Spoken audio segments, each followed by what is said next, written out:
Hi friends, എല്ലാവർക്കും നിമിഷാസ് കിച്ചണിലേക്ക് സ്വാഗതം. ഇന്ന് നമുക്ക് വളരെ പെട്ടെന്ന് തന്നെ വെറൈറ്റി ആയിട്ടുള്ള ഒരു എഗ് റൈസ് തയ്യാറാക്കിയാലോ. എഗ് റൈസ് അല്ലെങ്കിൽ എഗ് പുലാവ് എന്നൊക്കെ വേണമെന്നുണ്ടെങ്കിൽ ഇതിനെ പറയാട്ടോ. അപ്പൊ ബാച്ചിലേഴ്സിനൊക്കെ പെട്ടെന്ന് തയ്യാറാക്കാവുന്നത് തന്നെയുള്ളൂ. അപ്പൊ നമുക്ക് എങ്ങനെയാണ് എളുപ്പത്തിൽ തയ്യാറാക്കണേന്ന് നോക്കിയാലോ. അതിന് മുമ്പ് നിങ്ങൾ ആദ്യമായിട്ട് ഈ ചാനൽ കാണുന്നതെങ്കിൽ നിങ്ങൾക്ക് നിമിഷാസ് കിച്ചൺ ഇഷ്ടപ്പെട്ടെന്നുണ്ടെങ്കിൽ തീർച്ചയായിട്ടും ഒന്ന് സബ്സ്ക്രൈബ് ചെയ്യാട്ടോ. അപ്പൊ നമുക്ക് പെട്ടെന്ന് തന്നെ വീഡിയോയിലേക്ക് കിടക്കാം. അപ്പോൾ നമുക്ക് എഗ് റൈസ് തയ്യാറാക്കാൻ വേണ്ടിയിട്ട് തുടങ്ങാം. അതിന് വേണ്ടിയിട്ട് ഞാനിവിടെ ബസ്മതി റൈസാണ് എടുത്തിരിക്കുന്നത്. ബസ്മതി റൈസിന് പകരം നിങ്ങൾക്ക് ഏത് ടൈപ്പ് പച്ചരി വേണമെന്നുണ്ടെങ്കിലും ഈ ഒരു റെസിപ്പിക്ക് വേണ്ടിയിട്ട് ഉപയോഗിക്കാം. ഞാൻ 1.5 കപ്പ് അളവിൽ ബസ്മതി റൈസ് ആണ് എടുത്തിരിക്കുന്നത്, അതായത് ലോങ് ഗ്രെയിൻ റൈസ് ആണ് എടുത്തിരിക്കുന്നത്. അപ്പോൾ കാണാൻ കുറച്ചും കൂടി നന്നായിട്ടുണ്ടാവും. പിന്നെ ബസ്മതി റൈസ് ആകുമ്പോൾ ടേസ്റ്റ് കുറച്ചും കൂടി നന്നായിട്ട് വരുന്നു മാത്രം. ഇനി നമുക്കിത് ഇതുപോലെ നന്നായിട്ട് കഴുകിയെടുക്കുക. ഒരു 3-4 പ്രാവശ്യം തന്നെ വാഷ് ചെയ്തെടുക്കുക. അതിനുശേഷം ഒരു 15-20 മിനിറ്റോളം സമയം വെള്ളത്തിൽ നന്നായിട്ട് കുതിർത്തിയെടുക്കുക, ആവശ്യത്തിന് വെള്ളം ഒഴിച്ചിട്ട്.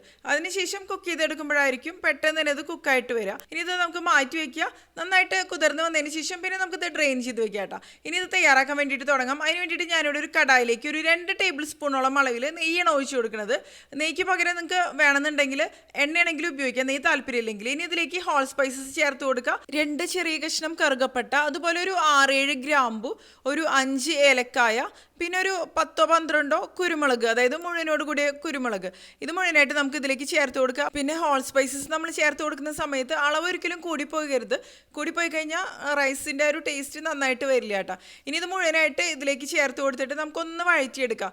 അപ്പോൾ എണ്ണയിലേക്ക് അല്ലെങ്കിൽ നെയ്യിലേക്ക് ഇതുപോലെ നമ്മൾ ഹോൾ സ്പൈസസ് ചേർത്തിട്ട് വഴറ്റിയെടുക്കുന്ന സമയത്ത് ആ ഒരു നെയ്യ്ക്ക് നല്ലൊരു ഫ്ലേവർ തന്നെ വരും കേട്ടോ. ഇത് ഒരുപാട് സമയമൊന്നും വഴറ്റിയെടുക്കേണ്ട ആവശ്യമൊന്നുമില്ല, ജസ്റ്റ് ഒന്ന് ചൂടായിട്ട് വന്നാൽ മതി. ഇനി ഇതിലേക്ക് ഞാൻ ഒരു സവോള മുറിച്ചതാണ് ഇട്ട് കൊടുക്കുന്നത്. ഇതിപ്പോൾ കുറച്ച് വലിയ കഷ്ണങ്ങളായിട്ട് മുറിച്ചെടുത്ത സവോളയാണ് ഞാൻ ചേർത്ത് കൊടുക്കുന്നത് കേട്ടോ. അതിനുശേഷം ഇതൊന്ന് വഴറ്റിയെടുക്കുക. സവോള ലൈറ്റ് ഗോൾഡൻ ഷെയ്ഡായിട്ട് വരേണ്ട ആവശ്യമൊന്നുമില്ല, ജസ്റ്റ് ഇതുപോലെ ഒന്ന് സോഫ്റ്റ് ആയിട്ട് തന്നെ വന്നാൽ മതി. ഇനി ഇതിലേക്ക് നമുക്ക് എരിവിനനുസരിച്ച് പച്ചമുളക് ചേർക്കാം. ഞാനിപ്പോൾ ഒരു 3 പച്ചമുളക് ചേർത്ത് കൊടുക്കുന്നുണ്ട്. പിന്നെ ഒരു 4-5 ബീൻസ് ഇതിലേക്ക് ഇതുപോലെ കുറച്ച് വലിയ കഷ്ണങ്ങളായിട്ട് ചേർത്ത് കൊടുക്കുന്നുണ്ട്. പിന്നെ ഒരു മീഡിയം സൈസിലുള്ള ക്യാരറ്റും കുറച്ച് വലിയ കഷ്ണങ്ങളായിട്ട് തന്നെ, അതായത് നീളത്തിലുള്ള കഷ്ണങ്ങളായിട്ട് ചേർക്കുന്നുണ്ട്. പിന്നെ ഇതിലേക്ക് ഒരു ക്യാപ്സിക്കം കൂടി ഇതുപോലെ തന്നെ മുറിച്ചിട്ട് ചേർത്ത് കൊടുക്കുന്നുണ്ട്.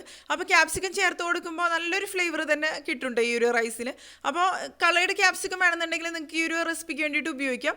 അപ്പോൾ ഇത് കുറച്ചും കൂടി കളർഫുള്ളായിട്ട് തന്നെ മാറും. ഇനി ഇതിലേക്ക് ആവശ്യത്തിന് ഉപ്പ് നമുക്ക് ചേർത്ത് കൊടുക്കാം. പിന്നെ നമുക്ക് ഇതിലേക്ക് ചേർത്ത് കൊടുക്കേണ്ടത് ഗ്രീൻ പീസ് ആണ്. ഇതിപ്പോൾ ഫ്രോസൺ ഗ്രീൻ പീസ് ആണ്. നിങ്ങൾക്ക് ഇതിന് പകരം ഫ്രഷ് ആയിട്ടുള്ള ഗ്രീൻ പീസ് ആണെന്നുണ്ടെങ്കിലും ഉപയോഗിക്കാം കേട്ടോ. പക്ഷേ ഉണങ്ങിയ ഗ്രീൻ പീസ് ആണ് നിങ്ങൾ ഇതിന് വേണ്ടിയിട്ട് ഉപയോഗിക്കണമെന്നുണ്ടെങ്കിൽ അത് കുക്ക് ചെയ്തതിന് ശേഷം മാത്രം ഇതിലേക്ക് ചേർത്ത് കൊടുക്കുക, അല്ലെന്നുണ്ടെങ്കിൽ വെന്ത് വരില്ല. ഇനി ഇതെല്ലാം കൂടി നമുക്കൊന്ന് വഴറ്റിയെടുക്കാം. ഒരുപാട് സമയം വഴറ്റിയെടുക്കേണ്ട ആവശ്യമൊന്നുമില്ല, ഒരു 6-7 മിനിറ്റ് തന്നെ വഴറ്റിയെടുത്താൽ മതിയാവും. അപ്പോഴേക്കും കറക്റ്റായിട്ട് വഴന്ന് വന്നിട്ടുണ്ടാവും. പക്ഷേ ഫുള്ളായിട്ട് കുക്കായിട്ട് വന്നിട്ടുണ്ടാവില്ല, അത് പിന്നെ നമ്മൾ റൈസിൻ്റെ കൂടെയാണ് കുക്ക് ചെയ്തെടുക്കുക. ഇനി ഇതിലേക്ക് നമുക്ക് ആവശ്യത്തിന് വെള്ളം ഒഴിച്ചു കൊടുക്കുക. അപ്പോൾ ഞാനിവിടെ 1.5 കപ്പ് അരി എടുത്തപ്പോൾ ഇതിലേക്ക് 2.25 കപ്പ് വെള്ളമാണ് ഒഴിച്ചു കൊടുക്കുന്നത്. അതായത് ബസ്മതി റൈസ് എടുക്കുമ്പോഴാണ് ഈ ഒരു വെള്ളത്തിൻ്റെ അളവ് പറയുന്നത് കേട്ടോ. അപ്പോൾ ചൂടുവെള്ളം ഒഴിച്ചു കൊടുക്കുക ഈ ഒരു സമയത്ത്. ഇനി ഇതിലേക്ക് ഞാൻ റൈസ് കുതിർത്തിയെടുത്തതിന് ശേഷം ഡ്രെയിൻ ചെയ്തെടുത്തതാണ് ചേർത്ത് കൊടുക്കുന്നത്. ഇതിൻ്റെ കൂടെ ഞാൻ ആവശ്യത്തിനുള്ള ഉപ്പ് കൂടി ചേർത്ത് കൊടുത്തിട്ടുണ്ട്. ഉപ്പ് എന്ന് പറയുന്നത് നമ്മൾ ഈ ഒരു വെള്ളം ടേസ്റ്റ് ചെയ്ത് നോക്കുന്ന സമയത്ത് ഉപ്പ് കുറച്ച് മുന്നിട്ട് നിൽക്കണം, അപ്പോഴായിരിക്കും റൈസ് കുക്കായിട്ട് വരുന്ന സമയത്ത് പെർഫെക്റ്റ് ആയിട്ട് തന്നെ വരിക. ഇനി ഇതിലേക്ക് മല്ലിയിലയും അതുപോലെ പുതിനയിലയും മുറിച്ചത് ചേർത്ത് കൊടുക്കുക. ഒരു 1/4 കപ്പോളം അളവിൽ മല്ലിയിലയും അതുപോലെ പുതിനയിലയും ഒരു 1/4 കപ്പ് അളവിൽ തന്നെ ചേർത്ത് കൊടുക്കുക. നല്ലൊരു ഫ്ലേവർ തന്നെ കിട്ടുന്നുണ്ട് ഇത് ചേർത്ത് കൊടുക്കുന്ന സമയത്ത്. ഇതെല്ലാം കൂടി നന്നായിട്ട് തന്നെ നമുക്കൊന്ന് മിക്സ് ചെയ്ത് കൊടുക്കുക. ഈ ഒരു രീതിയിൽ കണ്ടില്ലേ, കറക്റ്റായിട്ടൊന്ന് മിക്സ് ആയിട്ട് വന്നിട്ടുണ്ട്. ഇനി ഇതിലേക്ക് ഞാനൊരു 1/4 ടീസ്പൂൺ അളവിൽ ഗരം മസാലയാണ് ചേർത്ത് കൊടുക്കുന്നത്. ഇതിപ്പോൾ ഹോം മെയ്ഡ് ഗരം മസാലയാണ്. നമ്മൾ ഹോൾ സ്പൈസസ് ചേർത്ത് കൊടുത്തിരുന്നു, പക്ഷേ എന്നാലും ഒരു ഫ്ലേവറിന് വേണ്ടിയിട്ട് തന്നെയാണ് ഗരം മസാല ചേർത്ത് കൊടുക്കുന്നത്. അപ്പോൾ കൂടുതൽ സ്ട്രോങ് ആയിട്ടുള്ള ഗരം മസാല ആണെങ്കിൽ വളരെ കുറച്ച് അളവിൽ തന്നെ ചേർത്ത് കൊടുത്താൽ മതിയാവും കേട്ടോ. ഒരുപാടായി കഴിഞ്ഞാൽ ഈ ഒരു റൈസിൻ്റെ ഒരു ടേസ്റ്റ് പോവും ശരിക്കും പറഞ്ഞാൽ. ഇനി ഇതിലേക്ക് നമുക്ക് മുട്ട പൊട്ടിച്ച് ഒഴിച്ചു കൊടുക്കണം. അപ്പോൾ ഈ ഒരു സമയത്ത് തന്നെ നമുക്ക് ഇതിലേക്ക് മുട്ട പൊട്ടിച്ച് ഒഴിച്ചു കൊടുക്കാം. ഞാനിവിടെ 4 മുട്ടയാണ് ഈ ഒരു അളവിന് വേണ്ടിയിട്ട് എടുത്തിരിക്കുന്നത്. ഇതുപോലെ പൊട്ടിച്ച് ഒഴിച്ചു കൊടുക്കുക, അല്ലെങ്കിൽ നിങ്ങൾക്ക് വേറൊരു പാത്രത്തിൽ മുട്ട പൊട്ടിച്ച് ഒഴിച്ചിട്ട് അതിനുശേഷം ഇതിലേക്ക് ഒഴിച്ചു കൊടുത്താലും മതി കേട്ടോ. എങ്ങനെയാണെന്ന് വെച്ചാൽ നിങ്ങളുടെ ഇഷ്ടത്തിനനുസരിച്ച് തന്നെ ചെയ്യാം. ഞാനിപ്പോൾ ഡയറക്റ്റ് ഇതിലേക്ക് തന്നെ ഒഴിച്ചു കൊടുക്കണമെന്നുള്ളൂ. കണ്ടില്ലേ, ഇനി നമുക്കിത് കുക്ക് ചെയ്തെടുക്കണം.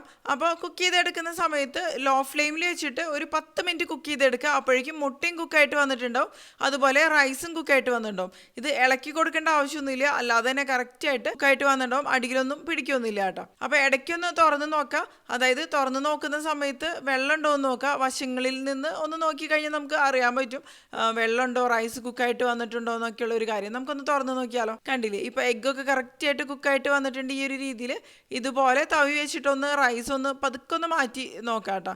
അപ്പോൾ വെള്ളം കൂടുതൽ അളവിൽ ഉണ്ടെന്നുണ്ടെങ്കിൽ വീണ്ടും ഒന്ന് കുക്ക് ചെയ്തെടുക്കുക. അതായത് റൈസ് കുക്കായിട്ട് വന്നിട്ടും പിന്നെ വെള്ളം ഉണ്ടെന്നുണ്ടെങ്കിൽ വെള്ളം ഒന്ന് വറ്റിച്ചെടുത്താൽ മതിയാവും. പിന്നെ അടച്ചു വെക്കേണ്ട ആവശ്യമില്ല.